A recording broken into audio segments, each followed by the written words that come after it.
ಸಿಂಚನ ಹೀಗೆಲ್ಲ ಆಡ್ತಿರೋದು ನೋಡಿದ್ರೆ ನನಗೆ ತುಂಬ ಭಯ ಆಗ್ತಿದೆ ಕಣೆ. ಇನ್ನೂ ಸಲ ಅವಳನ್ನ ಸೈಕ್ಯಾಟ್ರಿಸ್ಟ್ ಹತ್ರ ಕರ್ಕೊಂಡು ಹೋಗೋಣ. ಅಂದರೆ ನೀನು ಅವಳನ್ನ ನೋಡ್ಕೊಳಕ್ಕಾಗಲ್ಲ ಅಂತ ಹೇಳ್ತಿದ್ಯಾ? ಹೇಗೆ ನೋಡ್ಕೊಳ್ಳಿ ಅಕ್ಕ, ಅವಳು ಹೀಗೆ ಆಡ್ತಿದ್ರೆ ಹತ್ರ ಹೋಗಕ್ಕೆ ಬಿಡಲ್ಲ ಅಂತಾಳೆ. ಹೇಗೆ ಸಮಾಧಾನ ಮಾಡಲಿ ಹೇಳು? ನೋಡು, ನಿನಗೆ ನೋಡ್ಕೊಳಕ್ಕಾಗಲ್ಲ ಅಂದರೆ ಸುಮ್ಮನೆ ಇದ್ಬಿಡು. ನಾವು ಅವಳನ್ನ ನೋಡ್ಕೋತೀವಿ. ಇಂಥ ಪರಿಸ್ಥಿತಿನಲ್ಲಿರುವಾಗ ಅವಳನ್ನ ನೋಡ್ಕೊಳ್ಳೋ ಬದಲು ಹೀಗೆಲ್ಲ ಮಾತಾಡ್ತಿದ್ಯಲ್ಲ, ಯಾಕೋ ಮದುವೆ ಆದೆ ಅವಳನ್ನ? ನೀನೊಬ್ಬ ಸರಿ ಇದ್ದಿದ್ರೆ ಅವಳಿಗಿಂತ ಪರಿಸ್ಥಿತಿ ಬರ್ತಿತ್ತಾ ಹೇಳು? ನಾನು ಏನು ಮಾಡಿದೆ ಅಂತ ಎಲ್ಲ ಸೇರ್ಕೊಂಡು ನನ್ನ ತಲೆ ಮೇಲೆ ಗೂಬೆ ಕೂರಿಸ್ತಾ ಇದ್ದೀರಾ? ಅವಳಿಗೆ ಆಕ್ಸಿಡೆಂಟ್ ಆಗಲಿ ಅಂತ ನಾನು ಬಯಸದ್ನಾ? ನನಗೂ ಮಗು ಬಗ್ಗೆ ಸೇರಲ್ವ ಅಕ್ಕ? ನೋಡಕ್ಕ, ನಾನು ಕೆಲ್ಸಕ್ಕೆ ಬಾರದೇ ಇರೋನಿರ್ಬೋದು, ಆದರೆ ಮಗು ವಿಚಾರದಲ್ಲಿ ನಾನು ಯಾವತ್ತೂ ಕೇರ್ಲೆಸ್ ಆಗಿ ನಡ್ಕೊಂಡವನಲ್ಲ. ಅವಳು ಹೀಗೆಲ್ಲ ಆಡಿ ಅವಳ ದುಃಖನ ತೋಡ್ಕೊತಿದ್ದಾಳೆ, ಹೊರಗೆ ಹಾಕ್ತಿದ್ದಾಳೆ. ನಾನು ಅನುಭವಿಸ್ತಿರೋ ನೋವು ಒಳಗೆ ಒಳಗೆ ಖುದ್ದು ಬೆಂಕಿ ಆಗ್ತಾ ಇದ್ದೀನಿ. ನಿಮ್ಗೆ ಯಾರೂ ಅರ್ಥ ಆಗಿಲ್ಲ. ನಾನೇನು ಮಾಡಲಿ? ನನ್ನ ಕರ್ಮ. ಹರಿ ಹರಿ ಮೇಡಮ್ ಅವರೇ, ನೀವು ಹಂಗೆಲ್ಲ ಮಾತಾಡಬಾರ್ದಾಗಿತ್ತು. ನೋಡಿ ಪಾಪ ಎಷ್ಟು ಬೇಜಾರು ಮಾಡ್ಕೊಂಡು ಹೋದ್ರು ಅಂತ. ಅವ್ನು ಬೇಜಾರು ಮಾಡ್ಕೊತಾನೆ ಅಂತ ನಾವು ತಲೆ ಕೆಡಿಸ್ಕೊಳ್ಳೋದ್ರಲ್ಲಿ ಅರ್ಥ ಇಲ್ಲ ಸಿದ್ದು ಅವಳೆ. ಅವ್ನು ಬೇಜವಾಬ್ದಾರಿಯಿಂದ ನಡ್ಕೊಂಡಿರೋದಕ್ಕೆ ಇಷ್ಟೆಲ್ಲ ಆಗಿರೋದು. ಅವನೊಬ್ಬ ಸರಿ ಇದ್ದಿದ್ರೆ ಇದೆಲ್ಲ ಆಗ್ತಿತ್ತಾ ಹೇಳಿ? ಹೋಗ್ಲಿ ಬಿಡಿ ಮೇಡಮ್ ಅವರೇ. ಈಗ ಅಕ್ಕನ ಇಂಥ ಪರಿಸ್ಥಿತಿಯಿಂದ ಹೆಂಗೆ ಆಚೆಗ್ತಾ ಇರೋದು? ಅದೇ ನನಗೂ ಗೊತ್ತಾಗ್ತಿಲ್ಲ ಸಿದ್ದು. ಅವಳ ಜಾತಕದಲ್ಲಿ ದೋಷ ಇದೆ, ಪೂಜೆ ಮಾಡಿಸಿದ್ರೆ ಎಲ್ಲ ಸರಿ ಹೋಗುತ್ತೆ ಅಂತ ಹೇಳಿದ್ರು.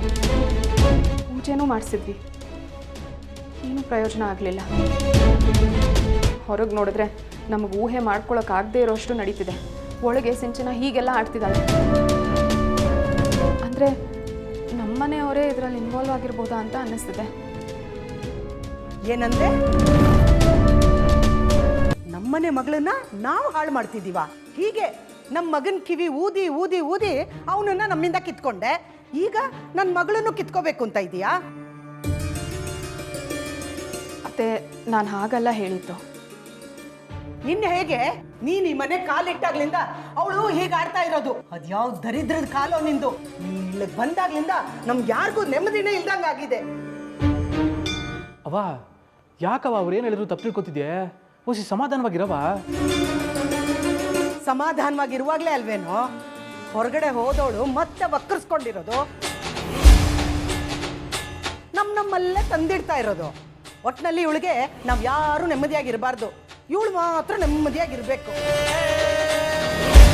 ನೋಡು ಭಾವನಾ, ಇನ್ನೊಂದ್ಸಲ ನಮ್ಮ ಮನೆಯವ್ರ ಮೇಲೆ ಅನುಮಾನ ಪಟ್ರೆ ಆ ಕ್ಷಣ ನಿನ್ನನ್ನು ಕತ್ತಿಡ್ದು ಆಚೆ ದಬ್ಬಿಡ್ತೇನೆ.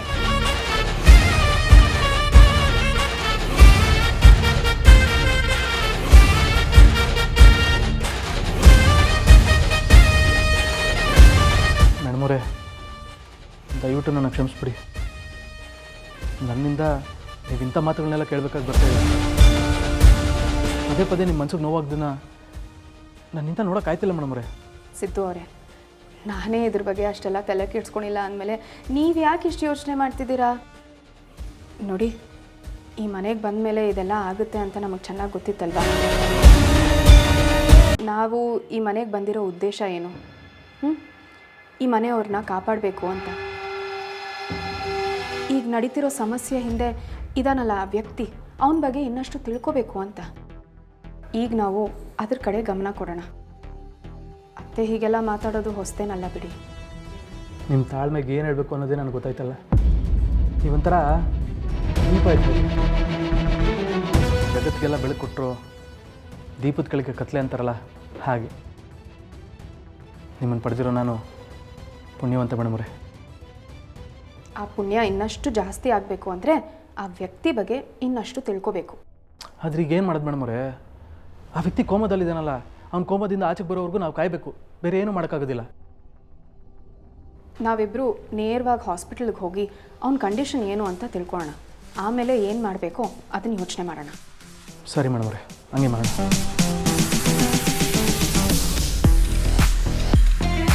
ಅಲ್ಲ ರೀ, ಹೆಂಡತಿನ ಇಷ್ಟೊಂದು ಕೆಟ್ಟದಾಗಿ ನಡೆಸ್ಕೊಂಡಿರೋ ವ್ಯಕ್ತಿಗೆ ತಕ್ಕ ಶಾಸ್ತಿ ಆಯ್ತಲ್ಲ ಅಂತ ಖುಷಿ ಪಡೋದು ಬಿಟ್ಟು ನೀವು ಅವನ ಪರನೇ ವಹಿಸ್ಕೊಂಡು ಬಾಯಿ ಬಂದಂಗೆ ಮಾತಾಡ್ತೀರೇನ್ರಿ? ಪಾಪ ಮೊದಲೇ ನೊಂದಿದ್ದಾಳೆ, ನೀವು ಈ ರೀತಿ ಎಲ್ಲ ಮಾತಾಡಿ ಇನ್ನಷ್ಟು ನೋವು ಕೊಡಬೇಡಿ ಅವಳಿಗೆ. ಅವಳು ನೋವು ಅನುಭವಿಸ್ಲಿ ಅಂತ ನಾನೆಲ್ಲ ಹೇಳ್ತಾ ಇದ್ದೀನಿ. ಇಂಥ ಪರಿಸ್ಥಿತಿ ಯಾವ ಹೆಣ್ಮಕ್ಳಿಗೂ ಬರೋದು ಬೇಡ ಅಂತ ಹೇಳ್ತಾ ಇದ್ದೀನಿ ಅಷ್ಟೇ. ಅವಳು ಈ ಥರ ತಾಳಿನ ಕಿತ್ತು ಅವನ ಕೈ ಕೊಟ್ಟು ಬಂದರೆ ಸಮಾಜ ಏನು ಹೇಳುತ್ತೆ? 4 ಜನ ಏನು ಮಾತಾಡ್ತಾರೆ? ನಾವು ಹೊರಗಡೆ ತಲೆ ಎತ್ಕೊಂಡು ಓಡಾಡೋಕ್ಕಾಗ. ಯಾರೋ 4 ಜನ ಮಾತಾಡ್ತಾರೆ ಅಂದ್ಬಿಟ್ಟು ನನ್ನ ಮಗಳ ಜೀವನ ಹಾಳು ಮಾಡೋಕ್ಕಾಗತ್ತಾ? ಪಾಪ ನನ್ನ ಮಗಳು ಕಷ್ಟಪಡ್ತಿದ್ದಾಗ ಅವ್ನು ಕೊಡ್ತಾರೋ ಹಿಂಸೆನ ಅನುಭವಿಸ್ತಿದ್ದಾಗ ನೀನು ಹೇಳಿದ್ಯಲ್ಲ 4 ಜನ ಅವ್ರು ಬಂದು ಇವಳನ್ನ ಕಾಪಾಡಿದ್ರ? ಸಮಾಜ ಏನು ಅಂದ್ಕೊಳ್ಳುತ್ತೋ ಏನೋ ಅಂತ ಎಷ್ಟೋ ಜನ ಹೆಣ್ಮಕ್ಳು ಈಗಲೂ ಕೂಡ ಗಂಡ ಕೊಡೋ ಹಿಂಸೆನ ಸಹಿಸ್ಕೊಂಡು ಅವನ ಜೊತೆಗೆ ಬದುಕ್ತಾ ಇರ್ತಾರೆ. ಕೊನೆಗೊಂದಿನ ಬದುಕೋಕ್ಕಾಗಲ್ಲ ಅಂದಾಗ ಅವ್ರ ಜೀವನ ಅವರೇ ಕಳ್ಕೊಳ್ತಾರೆ. ಅಂಥ ಪರಿಸ್ಥಿತಿ ನಮ್ಮ ಮಗ್ಳಿಗೆ ಬರೋದಕ್ಕೆ ನಾವು ಬಿಡೋದಿಲ್ಲ ಕಣೋ. ಹೆತ್ತವ್ರಿಗೆ ಮಕ್ಳು ಯಾವತ್ತೂ ಭಾರ ಆಗಲ್ಲ ಕಣೋ.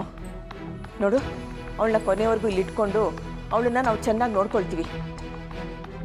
ಯಾಕೆ ಈಗ ಅವಳು ನಿಮ್ಮ ಮನೆಗೆ ಬಂದಿದ್ದಾಳೆ, ನಿನಗೆ ಹೊರೆ ಆಗ್ತಾಳೆ ಅಂತ ತಾನೆ ನೀನು ಹೀಗೆಲ್ಲ ಮಾತಾಡ್ತಾ ಇರೋದು? ಅಣ್ಣ ನೋಡು, ನಾನು ನಿಂಗೊಂದು ಮಾತು ಕೊಡ್ತೀನಿ. ನಾನು ಯಾರಿಗೂ ಹೊರೆಯಾಗಿರೋಕ್ಕೆ ಇಷ್ಟಪಡಲ್ಲ. ಒಂದು ಕೆಲಸ ಮಾಡು, ನಾನು ಈ ಮನೆಗೆ ಒಂದು ಸ್ವಲ್ಪ ದಿನಕ್ಕೋಸ್ಕರ ಬಂದಿರೋ ಅತಿಥಿ ಅಂತ ಅಂದ್ಕೊಂಡ್ಬಿಡು. ನಾನು ಮುಂದೆ ಏನು ಮಾಡಬೇಕು ಅಂತ ಯೋಚನೆ ಮಾಡಿ ನಿರ್ಧಾರ ಮಾಡಿಕೊಂಡು ನನ್ನ ಜೀವನನ ನಾನು ರೂಪಿಸ್ಕೋತೀನಿ. ನನಗೆ ಭಾರ ಆಗಲ್ಲ ಕಣೋ. ಇಲ್ಲೇ ನೀವೆಲ್ಲರೂ ನನ್ನನ್ನು ತಪ್ಪು ತಿಳ್ಕೊತಿರೋದು. ನೀನೆಲ್ಲಿ ನನಗೆ ಭಾರ ಆಗ್ತೀಯ ಅಂತ ಹೇಳಿದೆ? ನಿನ್ನ ಗಂಡನ ಜೊತೆ ನೀನು ಚೆನ್ನಾಗಿ ಬಾಳಬೇಕು, ಅದೇ ನನ್ನ ಉದ್ದೇಶ. ಅಣ್ಣನಾಗಿ ನನಗೂ ಒಂದಷ್ಟು ಜವಾಬ್ದಾರಿ ಇರುತ್ತಲ್ವಾ? ನಿನಗೆ ಆ ಜವಾಬ್ದಾರಿ ಇದ್ದಿದ್ರೆ ಅವಳ ಹತ್ರ ನೀನು ಹೀಗೆಲ್ಲ ಮಾತಾಡ್ತಾ ಇರಲಿಲ್ಲ ಕಣೋ. ಪಾಪ ಅವಳ ಈ ಸ್ಥಿತಿಲಿ ನಿಮ್ಮ ಮನೆಗೆ ಬಂದಿದ್ದಾಳೆ ಅಂದಮೇಲೆ ಅಣ್ಣನಾಗಿ ನೀನು ಅವಳಿಗೆ ಒಂದು 4 ಸಮಾಧಾನದ ಮಾತುಗಳನ್ನ ಆಡಿ ಅವಳಿಗೆ ಧೈರ್ಯ ತುಂಬೋದನ್ನು ಬಿಟ್ಟು ಅವನ ಜೊತೆಗೆ ಹೋಗು ಅಂತ ಹೇಳ್ತಿದ್ಯಲ್ಲ, ನೀನೊಬ್ಬ ಅಣ್ಣನೇನೋ?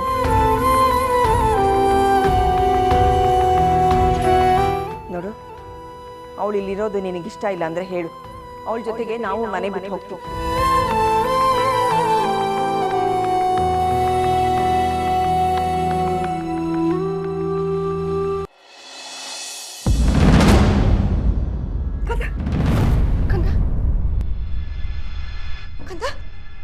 ಬೇಬಿ, ಹೇ ಬೇಬಿ, ಏನಾಯ್ತು ಬೇಬಿ? ಯಾಕೇನಾಯ್ತು? ನೋಡು, ನಮ್ಮ ಮಗುನ ಯಾರೇ ಎತ್ಕೊಂಡು ಹೋಗ್ತಿದ್ದಾರೆ. ನೋಡಿಲಿ, ನಮಗೆ ಮಗು ಇಲ್ಲ ಬೇಬಿ. ಏನ್ ಹೇಳ್ದೆ ನೀನು? ಮಗು ಇಲ್ಲ ಅಂತ ಹೇಳ್ತಿದ್ಯಾ? ನಮ್ಮ ಮಗು ಇದೆ ಇದೆ ಇದೆ ಇಲ್ಲ ಇದೆ, ಅಲ್ಲಿ ನೋಡು. ಅಕ್ಕ ಏನಾಯ್ತೆ? ಯಾಕೆ ನೋಡು, ನಮ್ಮ ಮಗುನ ಎತ್ಕೊಂಡು ಹೋಗ್ತಿರ್ತಾನೋ ಯಾರು?